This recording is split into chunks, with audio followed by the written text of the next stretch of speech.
Assalamu alaikum wa rahmatullahi ta'ala wa barakatuh. Bonjour, chers collègues étudiants. Je suis Safa, votre collègue en droit français. Je suis étudiante en semestre 5 à la faculté des sciences juridiques et économiques de Tanger. Donc voilà, c'était une petite introduction باش تعرفوني. Donc, je voudrais partager avec vous la correction d'un examen de droit social enseigné par le professeur Khalid Bourkaish pour les étudiants de Tanger. Mais ça n'empêche que les autres étudiants du semestre S3 en droit français des autres facultés au Maroc d'intégrer, de voir avec nous la vidéo parce que ça sera Inch'Allah dédié tantôt à la réponse des questions posées dans l'examen et tantôt à l'explication des différentes parties de cours concernées par ces dernières. Donc على بركة الله on va commencer mais قبل ما نبداو ان شاء الله نتمنى تشتركوا في القناة de s'abonner et d'activer la cloche تفعيل زر الجرس comme ça ان شاء الله باش نزيد des autres cours ou des autres corrections d'examen. Sinon ان شاء الله pour cette séance ou pour cette vidéo غادي نشوف واش غادي يكفينا الوقت بعدا pour répondre sur toutes les questions parce que كيف ما قلت on va aborder les réponses et en même temps ما غاديش نجيو هكذا ونجاوبوا مي نشرحوا les parties concernées. علاش parce que vraiment مع هادشي ديال لا بانديمي نقدروا نقولوا il y a une hémorragie de cours sur YouTube. C'est un avantage الحمد لله اللي وصلنا لهذا المستوى في المغرب باش يكونوا عندنا les cours disponibles de la plateforme بحال اليوتيوب. D'autant plus que ces cours sont présentés par des professeurs, c'est-à-dire que la crédibilité elle est à 100%.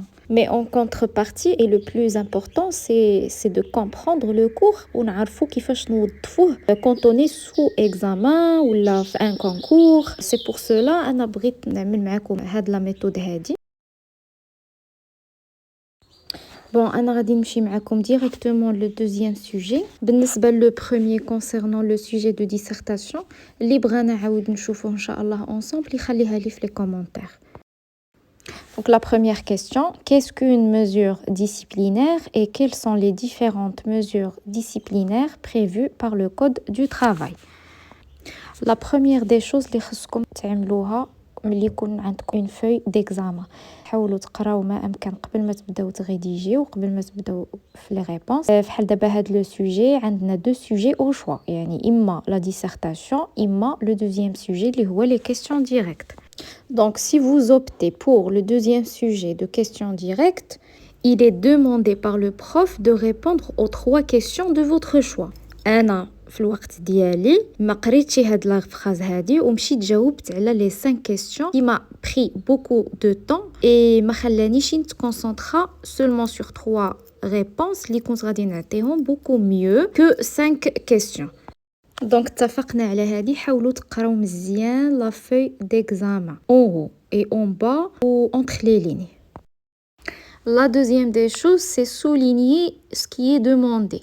هنايا عندنا la question est composée de 2. Qu'est-ce qu'une mesure disciplinaire, c'est-à-dire une définition. Et la deuxième partie, quelles sont les mesures prévues par le Code du travail. Souvent, les professeurs parlent des sanctions disciplinaires et non pas des mesures disciplinaires. ما تخلعكمش نهار اللي تلقاوها في l'examen, une mesure disciplinaire, c'est tout simplement une sanction disciplinaire. C'est une mesure qui est prise par l'employeur à la suite d'un comportement du salarié considéré comme fautif.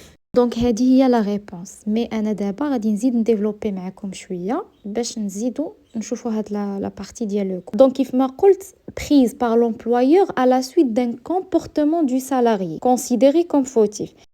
هنايا ملي كنقولوا à la suite d'un comportement, c'est-à-dire c'est une sanction légitime. يعني la légitimité ديال هاد la sanction ماشي un employeur غينوض واحد النهار في الصباح غادي يقول له عقلو غادي يمشي sanctionner un salarié.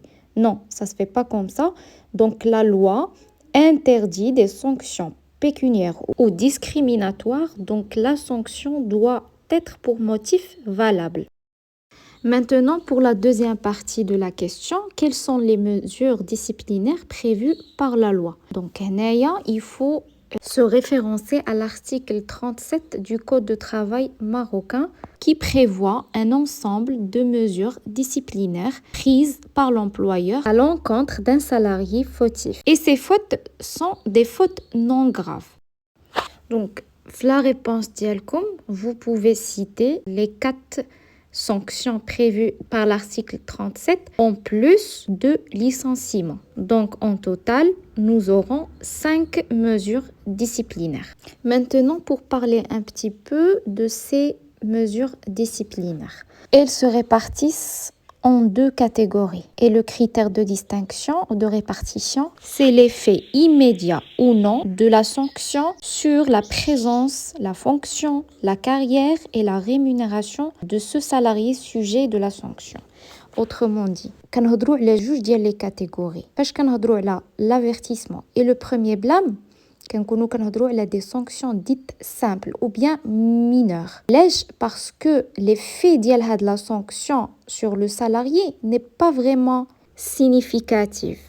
Parce que comme vous le savez, l'avertissement et le premier blâme, ou bien بالعربية c'est الإنذار والتوبيخ, ce sont sortes de mise en demeure. C'est-à-dire, ce sont des observations, mais qui ne sont pas verbales bien sûr, qui sont écrites, officielles, listant les erreurs imputables aux salariés et exigeant de corriger rapidement cette situation.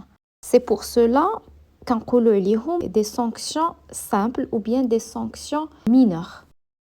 Alors que, et toujours en se référant à l'article 37, à partir de deuxième blâme, ces sanctions sont soumises aux règles de la procédure disciplinaire prévues par l'article 62 du Code du travail. Donc, comme déjà mentionné, les mesures disciplinaires qui بداو بun avertissement, après un premier blâme, après un deuxième blâme ou mise à pied ou en majuscule. C'est-à-dire que l'employeur il est dans l'obligation de choisir entre un deuxième blâme ou une mise à pied. Et non pas les deux à la fois. Une autre remarque concernant la mise à pied. Il faut absolument distinguer entre 2 sortes de mise à pied. On parle d'une mise à pied disciplinaire, et c'est le cas, comme on peut parler d'une mise à pied conservatoire. Généralement, les deux signifient une suspension du contrat de travail imposé par l'employeur. Mais la première sanction, mise à pied disciplinaire, elle est qualifiée de sanction car elle est destinée à punir un comportement fautif. En revanche, elle ne l'est pas si elle vise à écarter le salarié de son poste de travail le temps qu'il soit statué sur son cas. Et c'est exactement la procédure disciplinaire prévue par l'article 62 du Code de travail marocain. Revenons à l'article 37. Et après le deuxième blâme ou la mise à pied, l'employeur, il a toujours possibilité d'adresser un troisième blâme ou, encore une fois en majuscule, une mutation. Ça veut dire quoi? Ça veut dire un changement d'affectation qu'on appelle en arabe التنقيل إلى مصلحة أخرى. C'est le cas bien entendu des entreprises qui ont par exemple des succursales ou bien des filiales. Toutefois, la loi prévoit que cette mutation doit tenir compte du lieu de la résidence de salariés sujets de cette mutation. D'autant plus si cette mutation s'accompagne d'une perte de responsabilité ou d'un changement de classe, il s'agit d'une rétrogradation. La dernière mesure disciplinaire et la plus célèbre, c'est le licenciement. Le licenciement, on parle de 2 sortes de licenciements, bien entendu. Un licenciement qui est justifié, qui est précédé par toute une procédure disciplinaire, ou bien si le salarié cumule 4 sanctions dans l'année civile, ou le cas échéant, un licenciement pour faute grave. Sinon, on parle d'un licenciement abusif. Donc, le licenciement abusif, c'est une autre paire de manches. Si vous êtes bien sûr intéressé pour mieux l'assimiler, je suis à votre disposition. Vous pouvez me laisser un commentaire. et on peut le programmer pour une vidéo prochaine.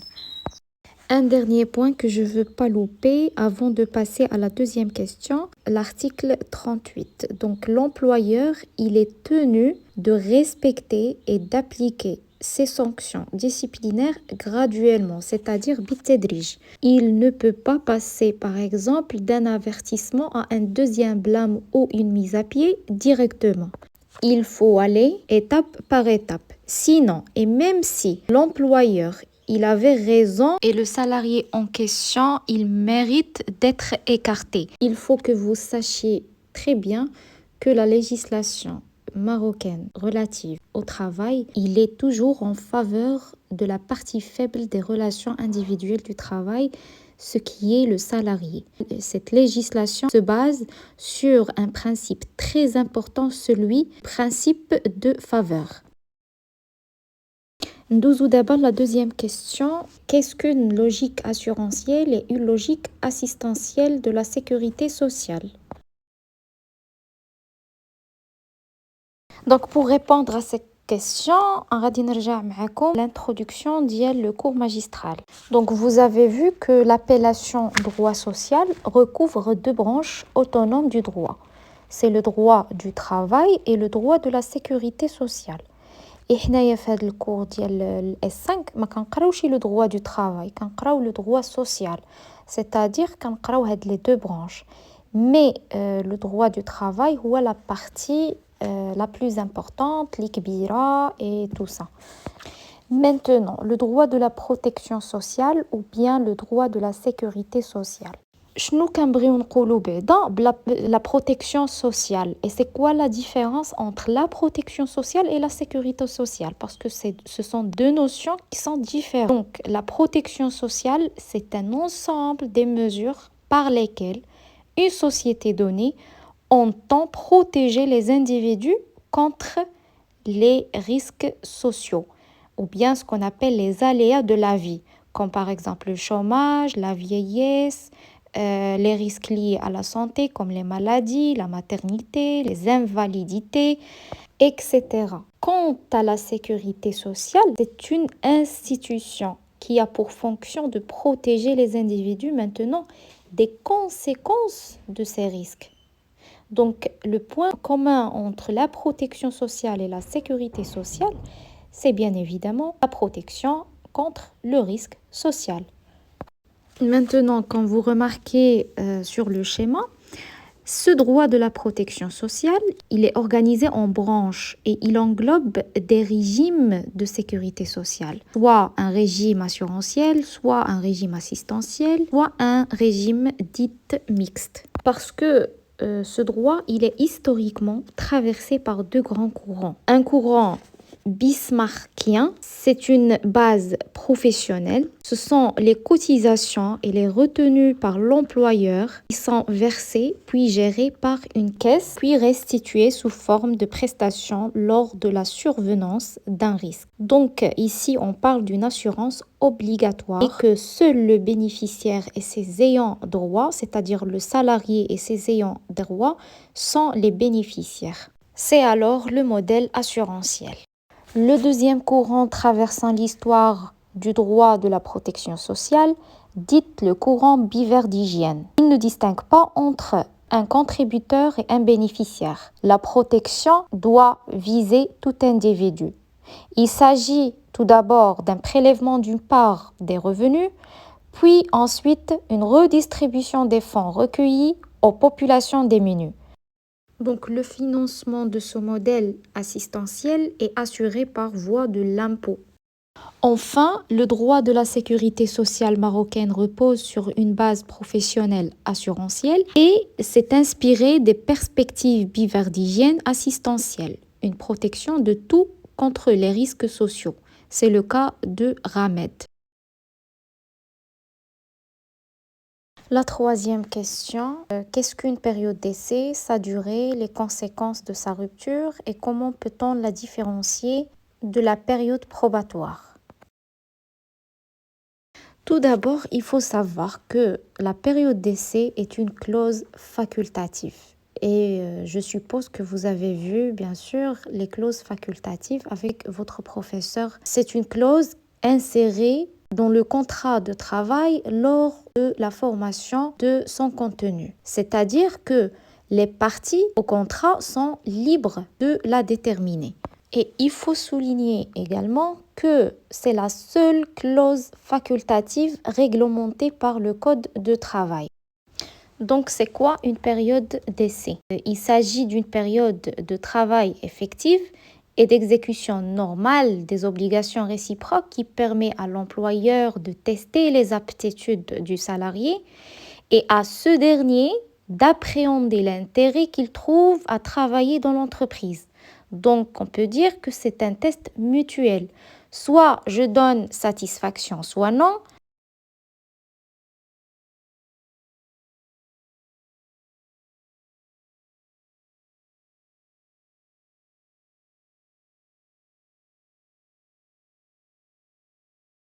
Soit je trouve intérêt de rester ou non.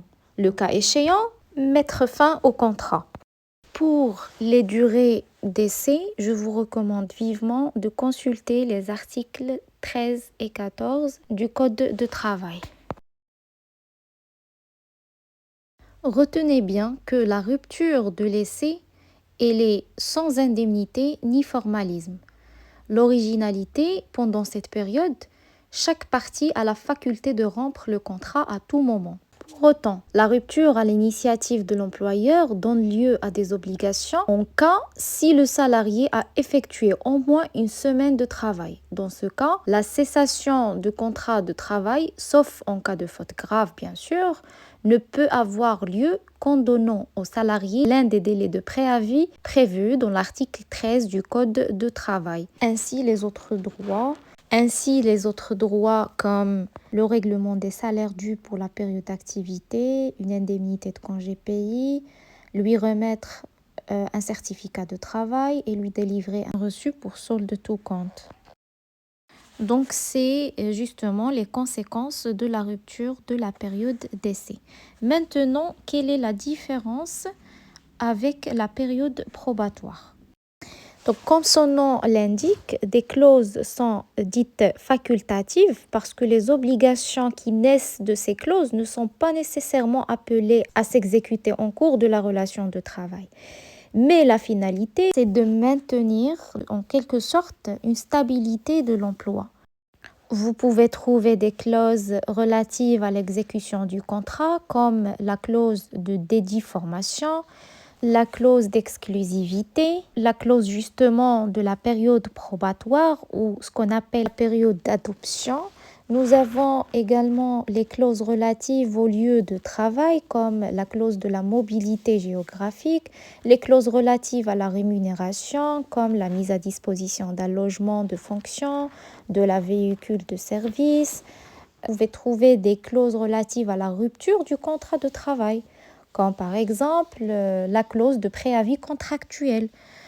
Donc une multitude de clauses que vous devez normalement bien assimiler. Donc revenons à la différence entre la clause de la période d'essai et la clause de la période probatoire. Donc la période probatoire, elle correspond le plus souvent à un changement de poste du salarié, peut être prévu pour l'exercice de nouvelles fonctions dans l'entreprise.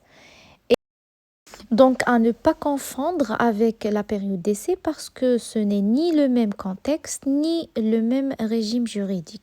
Mais ça reste quand même un objet identique qui est de juger les compétences professionnelles du salarié. Donc s'il y a rupture ou bien la non-satisfaction, le salarié retrouve ses anciennes fonctions tout simplement. Donc je m'arrête ici parce que باش نشرحوا ونجاوبوا en même temps ça prend du temps. Donc si vous avez des questions, n'hésitez pas à me laisser des commentaires. Comme je vais programmer prochainement inchallah pour continuer les questions qui restent. فين غنشوفوا inchallah un cas pratique. Donc إذا عجبكم la vidéo وكانت bénéfique, merci de laisser des j'aime et de partager avec vos camarades باش تعم الفائدة et merci beaucoup.